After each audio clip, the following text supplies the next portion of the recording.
Bom dia, boa tarde, boa noite. Seja bem-vindo ao nosso canal e hoje nós falaremos da questão do direito consuetudinário. O direito consuetudinário, ele na verdade, ele não faz a mesma tramitação que faz os direitos descritos da Constituição, ou do Legislativo, ou do direito eleitoral, ou do direito penal, ou do direito administrativo. Aqui ela faz parte da tradição, dos costumes de uma determinada população, dos costumes de um determinado povo. Então, por esse motivo, o direito constitucional, ele nasce na sociedade como um todo. Tá? Então, você tem aqui uma ideia de que ele não passa por esses processos porque não há uma necessidade. Ele tem um outro caminho de origem, ele tem uma outra via que chega nas pessoas, na população como um todo, tá? Para depois, vamos dizer assim, ser chamado de direito consuetudinário, que se baseia com base nos costumes e na tradição. Ou seja, ele não passa pelo poder legislativo do modo que as outras leis passam, do modo que as emendas constitucionais passam, ou mesmo do modo que as medidas provisórias acontecem. Tá? Então, por esse motivo, ele está fora, tá? Ele está fora dessa concepção, tá? Porque elas estão o quê? Elas estão no contexto externa a essa via, elas estão de fora, tá? Fora de quê? Ela está fora do papel. Não está escrito na Constituição, no direito penal, no direito civil, no direito eleitoral. Tá? Portanto, ela está fascinadamente na mente do povo. É lá a sua gênese, na sua tradição, na sua história, no seu contexto. É dessa forma que você tem aí o direito consuetudinário como se fosse algo mais fundamentado no sentido de ação da população. Tá? Então, a lei consuetudinária, pessoal, ela não está para ser obedecida por um rei ou desobedecida. Tá? O rei, ele não tem uma intervenção para essa lei consuetudinária. A nobreza também não tem o poder de intervir e dizer que ela não existe. Tá? E muito menos o povo individualmente, pessoa por pessoa falando. Tá? Mesma questão aqui dos eclesiásticos, que a igreja, ela não pode intervir nessa lei consuetudinária. Por quê? Porque ela é forte, ela é gerada do povo para o povo, tá? Gerada da tradição. E aqui tem mais. Tá? Só duas coisas pode conter o direito consuetudinário. Uma delas é estar fora da obediência a Deus, fora da lei de Deus. Tá? Se não quebrar a lei de Deus, essa lei consuetudinária pode existir. E o segundo ponto é que ela não pode ser maior, ou como diz, ser superior às leis que já são existentes aí. Então, por esse motivo, fica bem claro que o direito constitucionário tem esse papel fundamental na sociedade. Tá? Então, aqui nesse passo seguinte, nós temos o que? Como elas não precisam ser promulgadas, tá? Elas têm uma consequência. Eu fiz por questão de colocar consequência dessa forma, ou verde, ou grande, com esperança, para mostrar sua dimensão. Por quê? Porque esses costumes são os nossos costumes que se transformam em lei. Porque são as nossas considerações que se transformam nessas leis consuetudinárias. Tá? E o Brasil, houve uma época que se falava muito do direito consuetudinário, se usou bastante tempo e em alguns casos ainda se apela para esse caminho, a questão no direito tributário, ou mesmo na questão do direito privado. Tá? Então, você também tem algo maior do que uma nação, que é nos direitos humanos. Tá? Então, nos direitos humanos constitucionários, você tem uma prática aí, porque ela age como uma transformação da lei. As suas ações parecem que são transformadas em lei. Por quê? Porque um diplomata, quando vai, como é o caso do Sérgio Vieira de Mello, quando ele foi discutir a questão do Camboja, ele não levou Castilho, lei organizando, obrigando nenhum governante a concordar com ele. Então ela tinha um outro patamar. Quando ele foi para o Iraque, o mesmo processo, que foi exatamente nessa região que ele estava no prédio e o prédio foi bombardeado. E também, essa lei aqui, ela quando se transforma como norma, ela passa a ser algo real, algo verdadeiro, algo a ser seguido, algo a ser obedecido. Se tiver que pensar na dimensão aqui, você tem 3 coisas claras.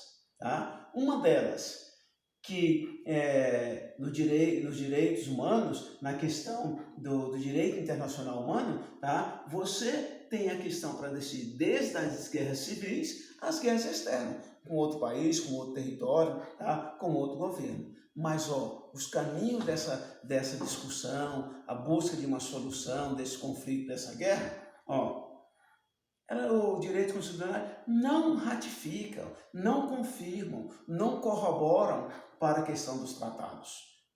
Eles não aparecem dessa forma. Os direitos constitucionais ele é resultado de longas, imensas conversas de acusação, não fui eu, foi você que deu o primeiro ataque, você que matou mais homens, o seu que atacou. Então, quer dizer, você tem bastante coisa e mais.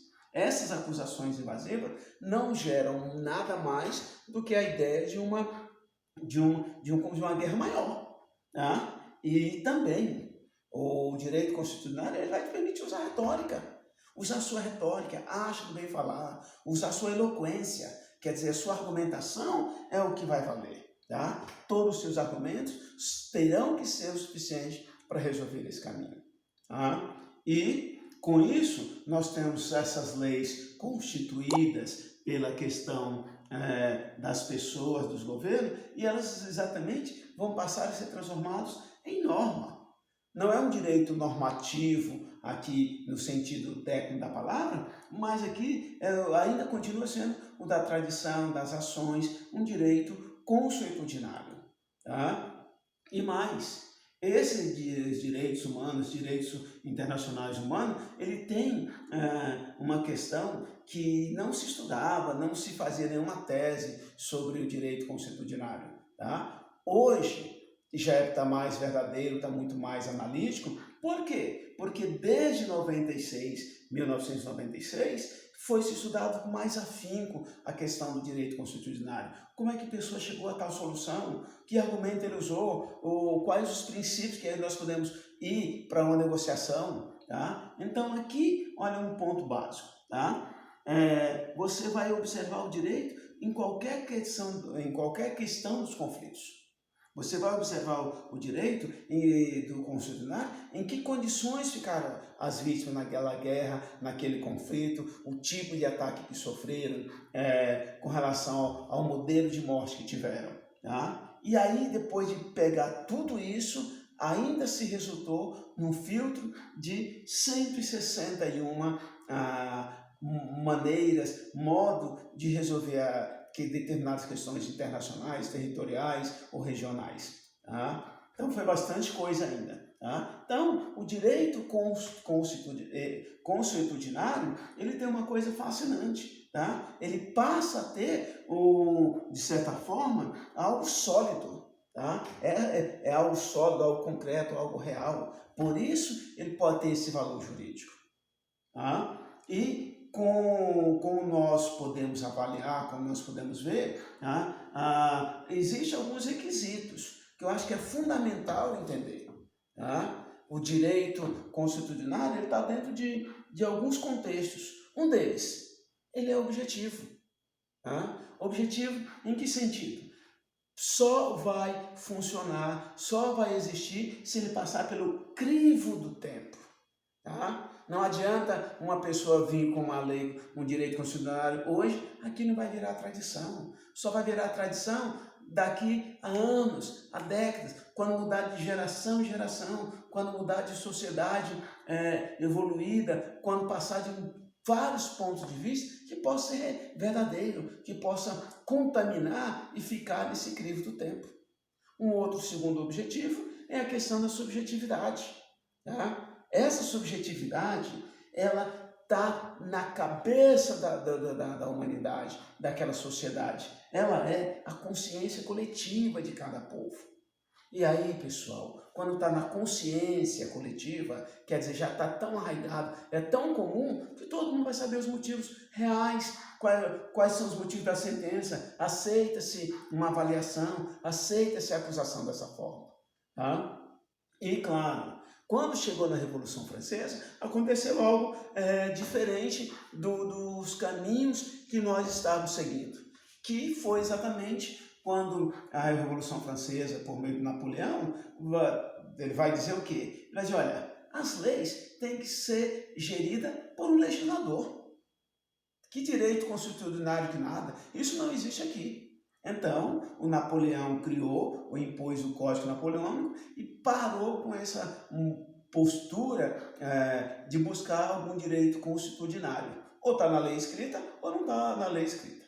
Tá? Ou vale dessa forma, ou não vale agora. Tá? O Brasil também foi um pouquinho contaminado por essa imitação dessa conduta. Tá? Mas a verdade é que em ambas nações ainda se construiu muitos alicerces pela questão da lei constitucional.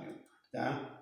E, claro, você tem aí um ponto muito claro para se ver, que é fundamental. Tá? O costume é tradição, o costume é tradicional. Então, é o direito constitucional. O direito constitucional, pessoal, ajuda a viver, mas, acima de tudo, ele ajuda a conviver. O direito constitucional também vai formar as sociedades, os blocos, as regiões, as sociedades, seja nômade ou seja sedentária, ela está lá para esse contexto. Ela está lá para essa postura. Ela está lá para descobrir o que é esse viver e conviver. E, por último, para nós entendermos, tá? Ela torna-se uma regra a ser seguida. Ela torna uma regra a ser acompanhada, a ser admirada, a ser padrão, a andar pelas vias mais próximas da sociedade. Então, você tem esse conjunto de lei para o bem da sociedade e para trazer uma qualidade de vida. Isso sim, ok? Tenham bons estudos e boa competência. Bye, bye. Tchau, tchau.